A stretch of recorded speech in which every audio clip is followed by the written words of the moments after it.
അപ്പോ നീ എന്ത് പണിയായി കാണിച്ചത്? എന്താ അമ്മ, എന്താ പ്രശ്നം? നീ എന്താ ഫുഡ് എടുത്ത് കഴിച്ചത്? ഇത് വീപ്പിക്കുള്ളതല്ലായിരുന്നോ? ആണോ? ഞാനത് അറിഞ്ഞില്ല. അറിയാഞ്ഞിട്ടാണോ? ഞാൻ കുറച്ചു മുമ്പ് നിന്നോട് പറഞ്ഞല്ലേ ഉള്ളൂ, ഇതാ സെർവന്റ് അച്ഛനു വേണ്ടി ഉണ്ടാക്കിയ ഫുഡാണെന്ന്. അമ്മ അങ്ങനെ പറഞ്ഞിരുന്നോ? ഞാനേ അതങ്ങ് മറന്നു. റൂമിൽ പോയി ഫ്രഷായി കഴിഞ്ഞപ്പോ നല്ല വിശപ്പ് വന്ന് നോക്കിയപ്പോ കറക്റ്റ് ഒരാൾക്കുള്ള ഫുഡ് കഴിക്കാൻ റെഡിയാക്കി വെച്ചിരിക്കുന്നു. വിശപ്പ് കാരണം ഞാൻ അതങ്ങ് എടുത്തു. ഇതാ സെർവന്റ് ഉണ്ടാക്കിയതല്ലേ, വലിയ രുചിയൊന്നുമില്ല. അമ്മ ഉണ്ടാക്കുന്നതിന്റെ 7 അയലത്ത് വരില്ല. പിന്നെ വീപ്പിക്ക് ഇതൊക്കെ മതിയായിരിക്കും. എന്നാലും നീ ഇങ്ങനെ ചെയ്യേണ്ടിയിരുന്നില്ല. നിനക്ക് വേണമായിരുന്നെങ്കിൽ എന്നോട് പറഞ്ഞാൽ പോരായിരുന്നോ? പോട്ടമ്മ, അറിയാതെ പറ്റിപ്പോയതല്ലേ. നീ ഇതറിയാതെ ചെയ്തതാണെന്ന് ഞാൻ വിശ്വസിക്കുന്നില്ല കേട്ടോ. അറിഞ്ഞുകൊണ്ട് ചെയ്തത് തന്നെയാ. അങ്ങനെ അമ്മയ്ക്ക് പകരം ആരും സെർവന്റിനെ അപ്പോയിന്റ് ചെയ്ത് കേമത്തം കാണിക്കണ്ട. അമ്മ ഉണ്ടാക്കുന്ന കഴിക്കാമെങ്കിൽ കഴിച്ചാൽ മതി. ആ, ഞാൻ നോക്കിയിട്ട് വിളിക്കാം. ഞാൻ ലഞ്ച് കഴിച്ചിട്ടില്ല, ലഞ്ച് കഴിച്ചിട്ട് വിളിക്കാം. ഓക്കെ. സോറി, ഒരബദ്ധം പറ്റി.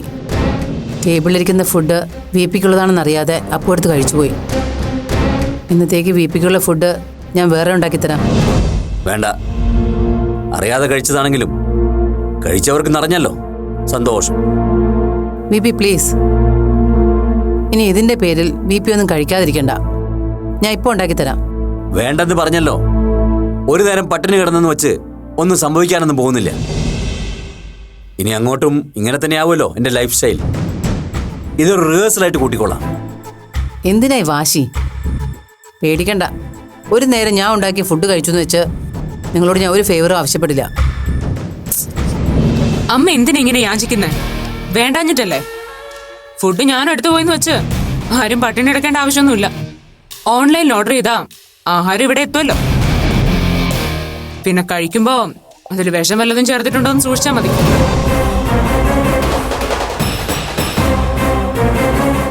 സ്വന്തം അച്ഛനമ്മമാര് പോലും വിഷം ചേർത്ത ആഹാരം വിളമ്പാൻ മടിയില്ലാത്ത കാലമാ. അതുകൊണ്ട് പറഞ്ഞതാ. നീ തന്നെ പരിഹസിക്കുകയാണോ? ദേ, കൂടുതൽ മിടുക്ക് കാണിച്ചാലുണ്ടല്ലോ. മതി മതി, ഇനി ഇതിന്റെ പേരിൽ ഒരു വഴക്ക് വേണ്ട. ഞാൻ പറഞ്ഞല്ലോ, ഇനി ഇത് ആവർത്തിക്കാതെ ഞാൻ നോക്കിക്കോളാം. ആവർത്തിക്കാതെ നോക്കിയാൽ അമ്മയ്ക്കും മോൾക്കും നല്ലത്.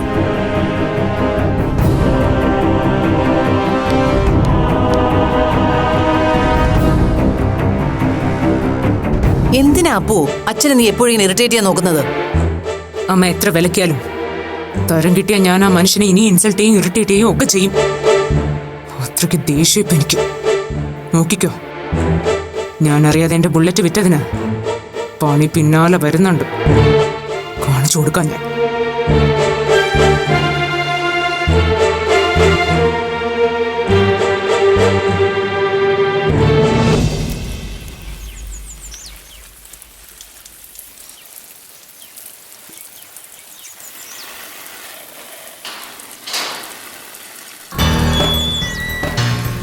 ആ, ഇന്ദിരാമ്മയോ?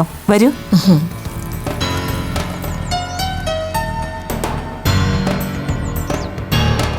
എന്താ രാവിലെ? വാ, അകത്തേക്ക് വാ. ഡോക്ടർ ഇവിടെ ഇല്ലേ? അവൻ രാവിലെ ഹോസ്പിറ്റലിൽ പോയല്ലോ. ആ, വാ, അകത്തേക്ക് വാ. ഇരിക്കെ, ഞാൻ ഇപ്പൊ വരാവേ. ആ ടീച്ചറെ, കുടിക്കാനും കുറിക്കാനും ഒന്നും ഇപ്പൊ എടുക്കണ്ട കേട്ടോ. എനിക്ക് ടീച്ചറോട് മാത്രമായിട്ട് കുറച്ച് കാര്യങ്ങൾ സംസാരിക്കാനുണ്ട്. അതാ വന്ന ഉടനെ ഡോക്ടർ ഇവിടെ ഉണ്ടോ എന്ന് ചോദിച്ചത്. ഇന്നലെ പുറത്തു വെച്ച് നമ്മുടെ ഡോക്ടർ മാളും ഒന്ന് കണ്ടിരുന്നു. കൂടെ ആ പണിക്കരുടെ മോളും ഉണ്ടായിരുന്നു. അതവൻ ഇന്നലെ പറഞ്ഞിരുന്നു. കല്യാണം എങ്ങനെ വേണമെന്നുള്ള കാര്യത്തിൽ അവര് തമ്മിലൊരു ധാരണയായിന്നൊക്കെ ഇവിടെ പറയുന്നത് കേട്ടു. ആ കാര്യം പറയാനാ നേരമില്ലാത്ത നേരത്ത് ഞാനിങ്ങോട്ട് ഓടിപ്പാഞ്ഞു വന്നത്. എന്താ ഇന്ദിരാമേ? ഒന്നും പറയണ്ട. ഇന്നലെ ഞങ്ങളെല്ലാവരും നന്നായിട്ട് പേടിച്ചു പോയി. എന്തുപറ്റി? ഇന്നലെ വന്ന പാടെ മാളു മുറിയിലോട്ട് കയറി നട്ടപ്പുറ നിലവിളിയായിരുന്നു. ആ സമയത്താണെങ്കിൽ മുരളിയും വീട്ടിലില്ല. എന്റെ ടീച്ചറെ, എന്റെ അശ്വതിയുടെ നല്ല ജീവനങ്ങ് പോയെന്ന് പറഞ്ഞാൽ മതിയല്ലോ. എന്താ അവൾക്ക് പറ്റിയത്? അതല്ലേ ഞങ്ങൾക്ക് മനസ്സിലാകാഞ്ഞത്. ഡോക്ടറെ കാണാൻ വീട്ടിൽ നിന്ന് തുള്ളിച്ചാടി പോയ പെണ്ണ് തിരിച്ചു വന്നിങ്ങനെ അലമുറയിട്ട് കരയുന്നത് കാണുമ്പോ ഞങ്ങൾ എന്താ വിചാരിക്കേണ്ടത്? ഓ, ഒടുക്കം ചോദിച്ചു പറഞ്ഞു വന്നപ്പോഴല്ലേ വിവരം അറിയുന്നത്. കല്യാണക്കാര്യത്തിൽ ഡോക്ടർ എടുത്ത തീരുമാനങ്ങൾ കേട്ടിട്ടാ അവക്ക് ഇത്രയും സങ്കടമായി പോയത്. മാളുവിന് ഇത്രയും വിഷമാകാൻ വേണ്ടി ജോബിനൊന്നും പറഞ്ഞില്ലല്ലോ. വലിയ ആഘോഷവും ആർഭാടവും ഒന്നും ഇല്ലാതെ വേണം കല്യാണം നടത്താനെന്ന് പറഞ്ഞു. പിന്നെ സ്ത്രീധനം വാങ്ങുന്ന കാര്യം, ആ കാര്യത്തിൽ പണ്ട് മുതലേ അവന്റെ തീരുമാനം ഇത് തന്നെയായിരുന്നു. അല്ലാതെ വേറൊന്നിനെ കുറിച്ചും സംസാരിച്ചില്ലെന്നാ അവൻ എന്നോട് പറഞ്ഞത്. എന്തിനാ വേറെ സംസാരിക്കുന്നത്? ഇത്രയും മതിയല്ലോ. എന്റെ ടീച്ചറെ, സ്ത്രീധനത്തിന്റെ കാര്യം അവിടെ നിൽക്കട്ടെ. അതിപ്പോ കൊടുക്കുന്നതും വാങ്ങുന്നതും നാട്ടുകാരറിയേണ്ട കാര്യമില്ലല്ലോ. നാട്ടുകാരറിഞ്ഞാണെങ്കിലും അറിയാതെയാണെങ്കിലും ആ പരിപാടിക്ക് മോനെ കിട്ടില്ല. അവനെ മാത്രമല്ല, ആ ഏർപ്പാടിനോട് എനിക്കും തീരെ താല്പര്യമില്ല. അല്ല, മാളുവിന്റെ പ്രശ്നം എന്താണെന്ന് പറഞ്ഞില്ലല്ലോ. ആ, അതിലേക്ക് തന്നെ വരുന്നത്. സ്വന്തം കല്യാണത്തിന് ഒരുക്കവും ചമയൊന്നും വേണ്ടെന്ന് പറഞ്ഞ ഏത് പെണ്ണാ ടീച്ചറെ അത് സഹിക്കുന്നത്? പൊന്നും പട്ടും ഉണ്ടായത് തന്നെ പെൺകുട്ടികളുടെ മംഗല്യത്തിന് വേണ്ടിയാണെന്നല്ലേ പറച്ചില്. ചടങ്ങായിട്ട് വേണ്ട, രജിസ്റ്റർ കല്യാണം മതിയെന്ന് പറഞ്ഞ അത് വല്ലതും ചിന്തിക്കാൻ പറ്റുന്ന കാര്യമാണോ? എന്താ പറ്റിയാല് ഈ കാലത്ത് അങ്ങനെയൊക്കെ ചിന്തിക്കുകയും പ്രവർത്തിക്കുകയും ഒക്കെ ചെയ്യുന്നതല്ലേ ഇന്ദിരാമ്മേ കൂടുതൽ അന്തസ്. നിങ്ങൾക്ക് അങ്ങനെയൊക്കെ പറയാം. ഞങ്ങളുടെ കാര്യം അങ്ങനെയല്ലല്ലോ ടീച്ചറെ. ആണായിട്ടും പെണ്ണായിട്ടും ഞങ്ങൾക്ക് അവൾ ഒരുത്തിയേ ഉള്ളൂ. അവളുടെ കല്യാണം 4 ആളറിയേ നാട്ടു നടപ്പനുസരിച്ച് നല്ല ഭംഗിയായിട്ട് നടത്തണമെന്ന് തന്നെയാണ് ഞങ്ങളുടെ ആഗ്രഹം. അതീ കുറഞ്ഞുള്ള അന്തസ്സ് മതി ഞങ്ങൾക്ക്. അല്ല, മാളു പറഞ്ഞതെല്ലാം സമ്മതിച്ചിട്ടാ പോയതെന്നാണല്ലോ ജോബ് പറഞ്ഞത്. അത് പിന്നെ രണ്ടുപേരും കൂടി ഇടവും വലവും ഇരുന്ന് അങ്ങനെ വേണ്ട, ഇങ്ങനെ മതി, അത് പറ്റില്ല, ഇതാ നല്ലത് എന്നൊക്കെ പറഞ്ഞോണ്ടിരുന്ന അവക്ക് വല്ലതും പറയാൻ പറ്റുമോ? സമ്മതിച്ചെങ്കിൽ പിന്നെ അവൾ എന്തിനാ വീട്ടിൽ വന്ന് അത്രയും നിലവിളിയും ഒച്ചപ്പാടും ഒക്കെ ഉണ്ടാക്കിയത്? എന്റെ ടീച്ചറെ, പറയുന്നുണ്ടൊന്നും തോന്നരുത്. വലിയ വലിയ ആദർശവും മഹത്വചനങ്ങളും ഒക്കെ പറഞ്ഞു നടക്കുന്നത് കേൾക്കാൻ നല്ല രസമുണ്ട്. പക്ഷെ അതൊക്കെ സ്വന്തം ജീവിതത്തിൽ പകർത്താൻ നിന്നാലേ പിന്നെ മേൽഗതി ഉണ്ടാവില്ല.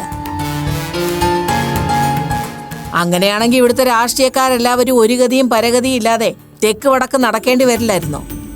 എന്നിട്ട് അവരങ്ങനെയാണോ ജീവിക്കുന്നത്? അതാ പറഞ്ഞത്, ആദർശം വേറെ, അരിക്കലം വേറെ. ടീച്ചറിന്റെ മോൻ ചെറുപ്പോ, വന്നു കയറുന്ന മഹാലക്ഷ്മിയോട് മുഖം തിരിക്കരുതെന്ന് അവന് നമ്മൾ വേണം പറഞ്ഞ് മനസ്സിലാക്കി കൊടുക്കാൻ. ഇല്ല ഇന്ദിരാമേ, അവന്റെ വാക്കും പ്രവൃത്തിയും ഒന്നാണ്. ഇനി ആര് വിചാരിച്ചാലും അതിൽ മാറ്റം വരുത്താൻ അവൻ സമ്മതിക്കില്ല. അങ്ങനെ പറഞ്ഞാൽ എങ്ങനെയാ ടീച്ചറെ? കാര്യങ്ങൾക്കൊക്കെ ഒരു നീക്കുപോക്ക് വേണ്ടായോ? ദേ, ഇനി ഈ കാര്യത്തിന്റെ പേരിൽ നമ്മൾ തമ്മിൽ ഒരു കശപിശ ഉണ്ടാകാതിരിക്കാൻ വേണ്ടിയാ ഞാൻ നേരിട്ട് വന്നത് തന്നെ. രജിസ്റ്റർ കല്യാണമായിട്ട് നടത്താൻ ചെറുക്കനും പെണ്ണും എവിടുന്ന് ഒളിച്ചോടി വന്നോന്നും അല്ലല്ലോ. നമ്മൾ വീട്ടുകാരായിട്ട് നടത്തി കൊടുക്കുന്നതല്ലേ. അത് 10 പേരെ അറിഞ്ഞു തന്നെ നടത്തുന്നതല്ലേ നല്ലത്. പിന്നെ പെണ്ണിനെ വെറും കഴുത്തോടെ പന്തലിലോട്ട് ഇറക്കിയിട്ട് അവളുടെ പേരിലുള്ള സ്വർണ്ണക്കട്ടി ലോക്കറിൽ ഇരിപ്പുണ്ടെന്ന് പറയാൻ ഞങ്ങളെ കൊണ്ട് പറ്റില്ല. അതുകൊണ്ട് മോൻ വരുമ്പോ കാര്യങ്ങളൊക്കെ നമ്മൾ കാരണവസ്ഥാനത്ത് നിന്ന് തീരുമാനിച്ചോളാന്ന് പറ. അപ്പൊ എങ്ങനാ ടീച്ചറെ? അപ്പോ എല്ലാം ഞാൻ പറഞ്ഞതുപോലെ തന്നെ തീരുമാനിക്കാം അല്ലേ? ജോബിൻ വരട്ടെ, ഞാൻ അവനോട് സംസാരിക്കാം. എന്നിട്ട് എന്താ വേണ്ടെന്ന് വെച്ചാ അവൻ തീരുമാനിക്കട്ടെ. തീരുമാനം എടുക്കുന്നതൊക്കെ കൊള്ളാം. ഒടുക്ക അതിന്റെ പേരിൽ ആരും സങ്കടപ്പെടാൻ ഇടയാകരുത്. എന്നാ ഞാൻ ഇറങ്ങട്ടെ ടീച്ചറെ.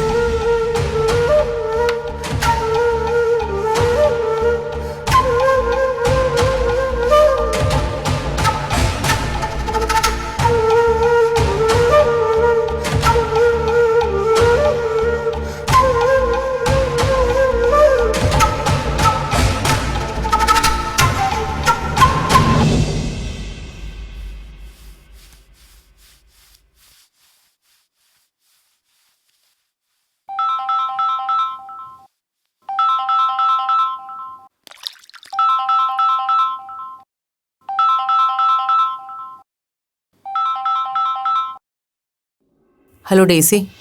ഗീത തിരക്കിലാണോ? ഞാൻ വെറുതെ വിളിച്ചതാ. ആ, തിരക്കിലാണെങ്കിൽ ഞാൻ പിന്നെ വിളിക്കാം കേട്ടോ. അല്ല, ഡേസി പറഞ്ഞോളൂ. ഒന്നുമില്ല, അവിടുത്തെ വിശേഷങ്ങൾ അറിഞ്ഞിട്ട് 2-3 ദിവസം ആയല്ലോ, അതുകൊണ്ട് വിളിച്ചെന്നേ ഉള്ളൂ. അപ്പു എവിടെ? അവള് പുറത്തെവിടെ പോയിരിക്ക. ഉടനെ വരുന്നാ പറഞ്ഞത്. എന്താ ഡേസി, അപ്പുനെ വിളിച്ചിട്ട് കിട്ടിയില്ലേ? ഇല്ല, ഞാൻ വിളിച്ചില്ല. ഗീതയുമായിട്ട് സംസാരിച്ചിട്ട് വിളിക്കാന്ന് വെച്ചു. എങ്ങനെ പോകുന്നു അപ്പുവും വിജയും തമ്മിൽ? കാര്യമായ പ്രശ്നങ്ങളൊന്നും ഇല്ലല്ലോ അല്ലേ? പ്രശ്നങ്ങളൊന്നുമില്ലെന്ന് തീർത്ത് പറഞ്ഞൂടെ ഡേസി? രണ്ടുപേരും പരസ്പരം കണ്ട കീരിയും പാമ്പും പോലെ. VP യെ ഇറിറ്റേറ്റ് ചെയ്യാൻ കിട്ടുന്ന ഒരവസരവും അപ്പു പാഴാക്കാറില്ല. അതുപോലെ തന്നെയാ VP-യുടെ കാര്യവും. ചെറിയ ചെറിയ പിണക്കങ്ങൾ ഒരു കണക്കിന് നല്ലതാ. അതുകൊണ്ട് അച്ഛനും മകളും തമ്മിൽ ഒരു മഞ്ഞുരുക്കം ഉണ്ടാകുകയാണെങ്കിൽ പതിയെ പതിയെ വിജയ് അപ്പുനെ അക്സെപ്റ്റ് ചെയ്തു തുടങ്ങിയേക്കും. നോ, ആ പ്രതീക്ഷയൊന്നും എനിക്കില്ല ഡേസി. അങ്ങനൊരു ഒത്തുതീർപ്പിന് രണ്ടുപേരുടെ ഭാഗത്തുനിന്നും ഒരു സാധ്യതയും ഞാൻ കാണുന്നില്ല. ഏത് നിമിഷവും ഒരു പൊട്ടിത്തെറി ഞാൻ പ്രതീക്ഷിക്കുന്നുണ്ട്. അങ്ങനെയൊന്നും ഉണ്ടാവില്ല ഗീത, താൻ വിഷമിക്കാതെ. എല്ലാം ശരിയാവും. ആ പിന്നെ ഞാനിപ്പോ വിളിച്ചത് ഒരു ചെറിയ വിശേഷം കൂടി പറയാനാ. എന്ത് വിശേഷം?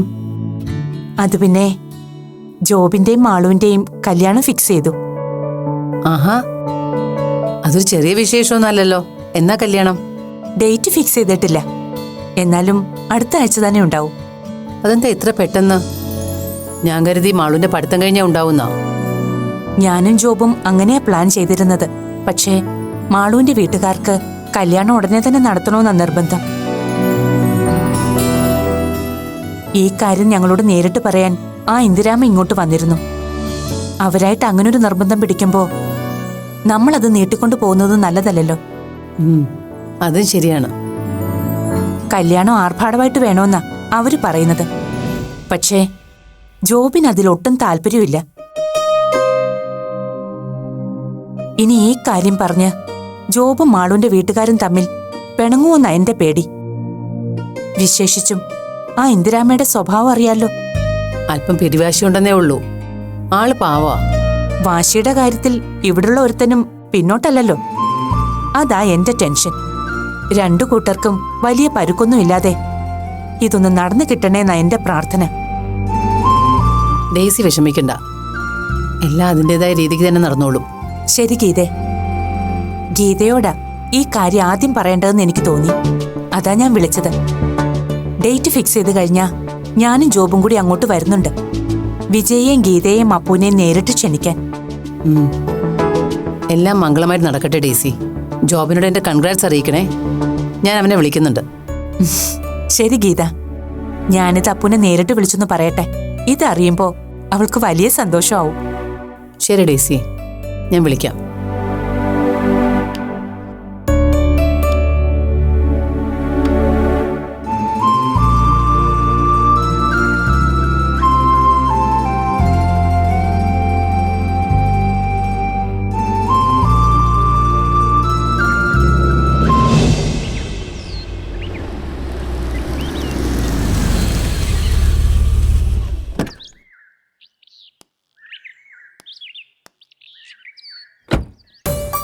ആഹാ, ഡോക്ടറോ?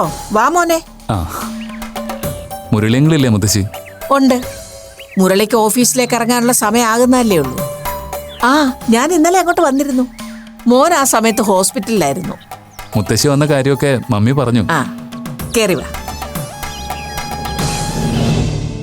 മുരളി, അശ്വതി, ആ മോനിരിക്കും. വേണ്ട മുത്തശ്ശി.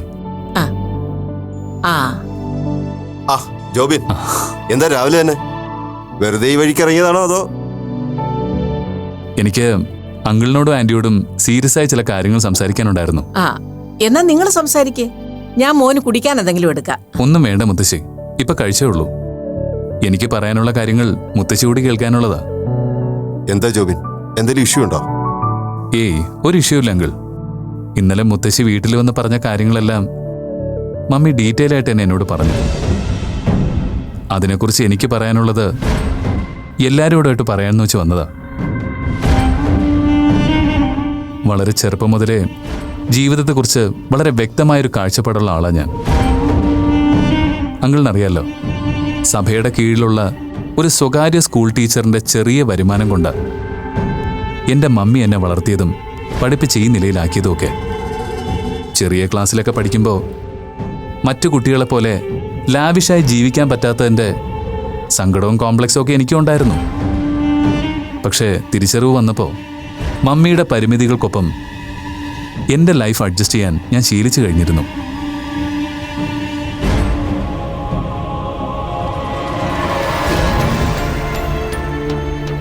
വീട്ടുകാരുടെ കാശിൻ്റെയോ കുടുംബ മഹിമയുടെ തണലിലോ അല്ല, സ്വന്തം കഴിവിലും ആത്മവിശ്വാസത്തിലുമാ ഒരാൾ അയാളുടെ ജീവിതം കെട്ടിപ്പൊക്കേണ്ടതെന്ന പാഠം സ്വന്തം അനുഭവങ്ങളിലൂടെയാണ് ഞാൻ പഠിച്ചത്.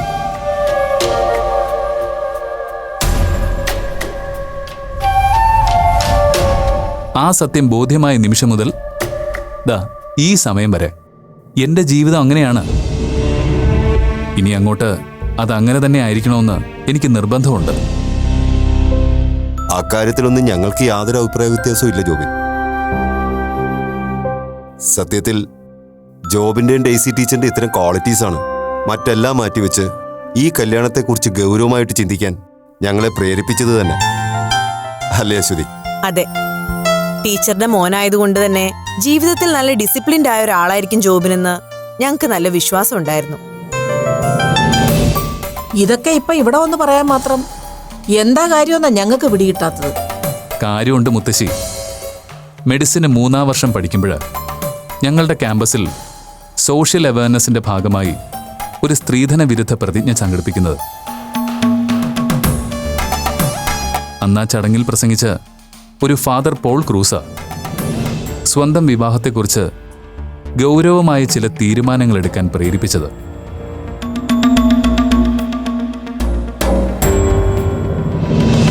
ഞാൻ മാളുവിനെ പ്രപ്പോസ് ചെയ്തപ്പോൾ തന്നെ സ്വന്തം വിവാഹത്തെക്കുറിച്ചുള്ള ചിന്തകളും കാഴ്ചപ്പാടും ഒക്കെ ഞാൻ മാളുവിനോട് തന്നെ ഷെയർ ചെയ്തത്. ശരിയല്ലേ മാളു? ഓവ് ജോബിന്റെ ഇഷ്ടങ്ങളെപ്പറ്റിയും താല്പര്യങ്ങളെപ്പറ്റിയൊക്കെ മാളു ഞങ്ങളോട് സൂചിപ്പിച്ചിരുന്നു. അതൊക്കെ നല്ല കാര്യങ്ങൾ തന്നെയാ. പക്ഷെ ഒരു പെൺകുട്ടിയുടെ വീട്ടുകാരെ സംബന്ധിച്ചിടത്തോളം അവളുടെ കല്യാണം തരക്കേടില്ലാത്ത രീതിയിൽ നടത്തുക എന്ന് പറയുന്നത് ഒരച്ഛൻ്റെയും അമ്മയുടെയും ജീവിതാഭിലാഷം കൂടിയാ. തരക്കേടില്ലാത്ത രീതിയിൽ എന്നതുകൊണ്ട് എന്താ അങ്കിൾ നിങ്ങളൊക്കെ ഉദ്ദേശിക്കുന്നത്? ഒരു ദിവസം ഒരു നേരം ഉടുക്കാൻ മാത്രം ലക്ഷങ്ങൾ വിലയുള്ള പട്ടുസാരിയിൽ പൊതിഞ്ഞ് കാൽനഖം മുതൽ കഴുത്തറ്റം വരെ സ്വർണ്ണാഭരണങ്ങൾ കൊണ്ട് മൂടി ആയിരക്കണക്കിന് ആൾക്കാരുടെ മുന്നിൽ സ്വന്തം മോളെ ജ്വല്ലറി ഷോപ്പിലെ പ്രതിമ പോലെ പിടിച്ചു നിർത്തുന്നതോ? താലി കെട്ടിക്കഴിഞ്ഞ് സ്വന്തം മോള് തങ്ങൾ സമ്മാനിച്ച ലക്ഷങ്ങൾ വിലയുള്ള ആഡംബര കാറിൽ വേണം ചെറുക്കന്റെ വീട്ടിലെത്താനെന്ന് വാശി പിടിക്കുന്നതോ? മാന്യമായി കഴിയാനുള്ള ജോലിയും വരുമാനവും മകളെ വിവാഹം കഴിക്കുന്നവനുണ്ടെങ്കിലും മോളുടെ പേരിൽ ലക്ഷങ്ങളോ കോടികളോ ഫിക്സഡ് ഡെപ്പോസിറ്റ് ചെയ്ത് ബന്ധുക്കളുടെയും സുഹൃത്തുക്കളുടെയും മുന്നിൽ മേനി പറയുന്നതോ? ഇതൊക്കെയാണ് തരക്കേടില്ലായ്മയെന്ന് നിങ്ങൾ ഉദ്ദേശിക്കുന്നെങ്കിൽ സോറി അങ്കിൾ, അത്തരം ആർഭാടങ്ങളിലും ദൂരത്തിലും ഒന്നും എനിക്ക് തീരെ താല്പര്യമില്ല. എന്ന് പറഞ്ഞാൽ എങ്ങനെയാ ഡോക്ടറെ? ഇതൊക്കെ ഒരു നാട്ടു നടപ്പല്ലേ? മോനൊരുത്തം മാത്രം വിചാരിച്ചതുകൊണ്ട് ആൾക്കാരും ആചാരങ്ങളും ഒന്നും മാറാൻ പോകുന്നില്ല. ആൾക്കാരും ആചാരങ്ങളും ഒന്നും മാറണമെന്ന് എനിക്ക് നിർബന്ധമില്ല മുത്തശ്ശി. പക്ഷേ എന്റെ ജീവിതവും വിവാഹവും എങ്ങനെ വേണമെന്നുള്ള കാര്യത്തിൽ എനിക്ക് നിർബന്ധമുണ്ട്.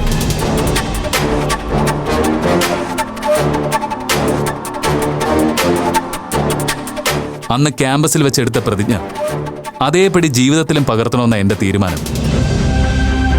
അതുകൊണ്ട് തന്നെ യാതൊരുവിധ ആർഭാടവും ഈ വിവാഹത്തിന് ഞാൻ ആഗ്രഹിക്കുന്നില്ല. ജോബിൻ, ഓൻ പറയുന്നതൊക്കെ ഞങ്ങൾക്ക് മനസ്സിലാവും. പക്ഷേ ഫ്രണ്ട്സിന്റെ റിലേറ്റീവ്സിന്റെ ഒക്കെ ചോദ്യങ്ങൾക്ക് മുന്നിൽ ഇത്തരം ചിന്തകളാണ് ആദ്യം മാറേണ്ടത്. അവരെ ആരെയും ബോധ്യപ്പെടുത്താനോ തൃപ്തിപ്പെടുത്താനോ അല്ല ഞാനും മാളും വിവാഹിതരാകുന്നത്. ഞങ്ങളുടെ വിവാഹവും ഭാവി ജീവിതമൊക്കെ എങ്ങനെ വേണമെന്ന് തീരുമാനിക്കാനുള്ള സ്വാതന്ത്ര്യം ഞങ്ങൾക്കല്ലേ ആൻറ്റി? ഞാൻ പറഞ്ഞത് എല്ലാവർക്കും ഇപ്പം മനസ്സിലായി എന്ന് വിശ്വസിക്കുന്നു. അങ്കിൾ, ഉദ്ദേശിച്ച സ്ത്രീധനവും ആർഭാടവും ഒക്കെ കുറഞ്ഞു പോയതിന്റെ കാരണത്താൽ മുടങ്ങിപ്പോയ ഒരുപാട് പ്രപ്പോസലിനെ പറ്റി നമുക്കറിയാം. സ്ത്രീധനവും ദൂരത്തും ഒഴിവാക്കണമെന്ന് പറഞ്ഞതിന്റെ പേരിൽ അങ്കിളൊരു മോശം തീരുമാനം എടുക്കില്ലെന്ന് ഞാൻ വിചാരിക്കുന്നു.